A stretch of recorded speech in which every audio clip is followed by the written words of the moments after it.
absolutisht atë ta ndikoj, ose nuk dua, ama nga ana tjetër edhe mund të thonë njerëzit pse se lë gjën të rjedh, shife vet, po jo, sepse ai personi jashtë, për ne jeta është kjo, për personin jashtë jeta vazhdon.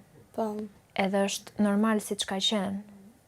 Edhe qoftë edhe një përqafim unë e shikoj si Thik.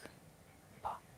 Është diçka shumë e madhe dhe unë ndaj e kam ndier veten shumë. Sinqerisht unë mendoj, Shumë prandaj i thash dhe thonit që jo, nuk e krahasoj fare situatën tënde me situatën e anët me Olën. Normalisht është 10 fish më Atë që po them.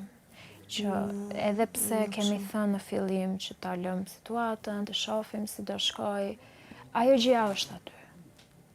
Është aty dhe ndoshta ne mund ta injorojmë 1 ditë, 2, 3, 4, 5, po te 6-ta do ndodh një përqafim tjetër, do ndodh një moment tjetër. Edhe unë nuk mundem të bëhem, e shoh veten time pastaj të bëhem egoiste që të them unë nga ana ime po e lër këtë gjën të rrjedh, ta shoh si do shkoj dhe ai personi jashtë ta shoh. Është të luash me dy linja pastaj. Pikërisht. Edhe unë nuk e dua atë gjë